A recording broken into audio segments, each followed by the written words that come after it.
Yo, what is up guys? It's me, Zackley. Welcome back to the Zackley Show, where we talk about everything that went on in the NBA from the previous day. As always, you guys know that you are the real MVPs for coming back each and every single day, but now let's just get into everything that did happen in the NBA yesterday. But first, I do have to tell you a little bit about this video sponsor, athleticcases.com. You can now rock your favorite player on the back of your phone. Stephen Curry, DeMar DeRozan, James Harden, or LeBron, a bunch of the best players in the NBA. Use the promo code Zackley for 10% off your order. Links are in the description box below. Now with that out the way though, Lego.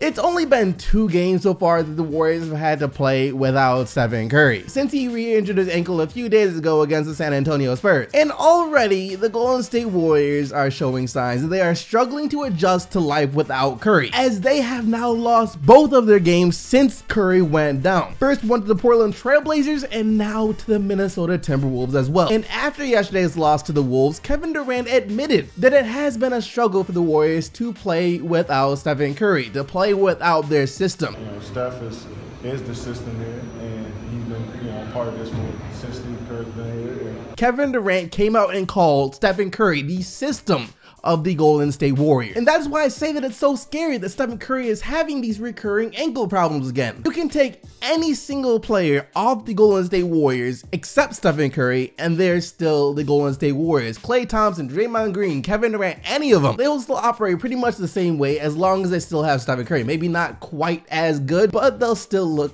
similar to the same team. And that's because Curry is the way they're able to play that they play in the first place. It's because of how much attention he draws from the defense even when the ball isn't in his hands. There is no other player in the league who is as frightening without even having the ball as Steph Curry is. So without them being able to use that fear that their opponents have to their advantage, the Warriors just aren't the same team, and that's clear as day. Which is why I think that even though it was said at the beginning that Stephen Curry would only have to miss 2 games with this injury, that they should keep him out for as long as possible. The end goal of the Warriors here is to win a championship, and not even just this year, for many years to come. So sure, without Curry this year, you might not get the 1st seed in the Western Conference. You might lose that to the Houston Rockets. But is that big of a deal? I don't think so. It's not like they're gonna fall any lower than the 2nd seed. They already pretty much got that locked up. So it seems kind of pointless to bring Stephen Curry back and risk him re-injuring that ankle again, maybe this time even more serious, something that could require surgery or cause him to miss a significant amount of time. And if it requires surgery, then this is something that could affect his future. He may not come back the same. Ankle surgery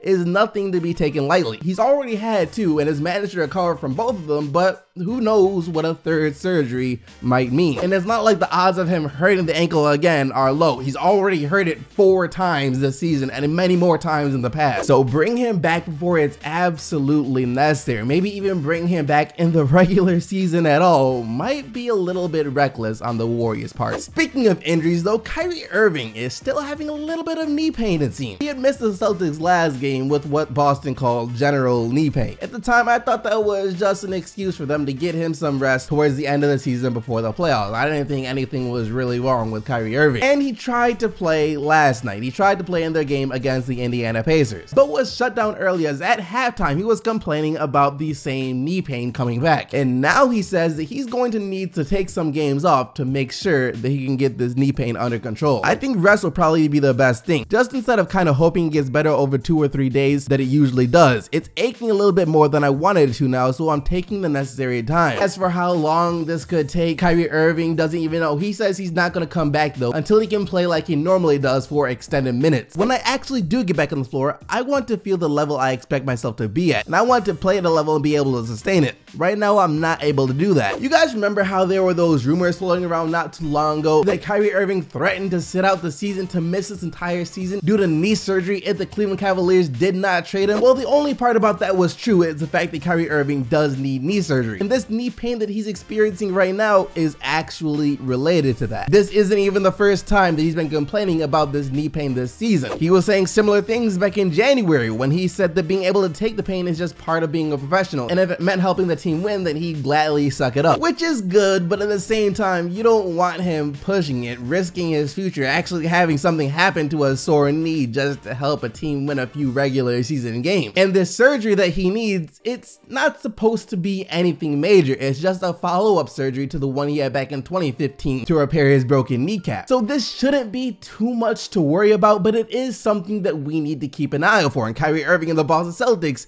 need to keep an eye out for. So the fact that he's not playing right now, the fact that he's sitting out some games because of the soreness is actually a great thing, because the last thing you want is just for this general soreness to develop into something more. And hopefully him not having that surgery over the offseason doesn't come back to bite him. Speaking of injuries though, a quick update on Kevin Love, as we got reports saying yesterday that he's still 2 to 3 weeks away from returning for the Cleveland Cavaliers, which is good I guess, because it means he'll be back right before the NBA playoffs start, and the Cavs could for sure use Kevin Love right now. They need a clear-cut second guy on offense. Right now they really don't have that. It actually might be Larry Nance Jr. with LeBron James just spoon-feeding him baskets. So they could use Kevin Love for sure. That actually wraps up all the news and updates from yesterday, but now let's take a quick look at all the games that went down last night, and there were some interesting games, including this one. See, this was an anticipated game for a few reasons. First off, you got LeBron James versus Lonzo Ball, and then just LeBron James against the Lakers with all the noise in general that's been going on this season about him possibly going to LA over the summer. Larry Nance Jr. and Jordan Clarkson, this was their first game against the Lakers since they were traded to the Cavs, and of course that means this was also Isaiah Thomas' first game against the Cavs since he was traded to the Lakers. And let's talk about IT here, because he played well last night. 20 points and 9 assists off the bench, not a bad game at all,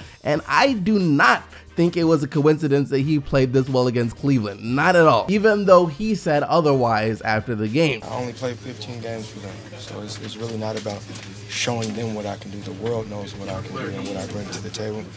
I took it as another game, and I just wanted to win, and we did a hell of a job as a team beating that really good team over there. I'm not really sure if I'm buying what he's selling here. Sure, it was only 15 games he was with the Cavs, so it's not like he had some real strong bond with the team that was broken when he was traded, but it's still how he was traded that I think it would make him want to go out there and win this game even more and play extremely well doing so. And just watching him on the court, I mean, you could tell, you could see he was playing with some extra fire last night. However, even though Isaiah Thomas played great, the best player for the Lakers was easily Julius Randle.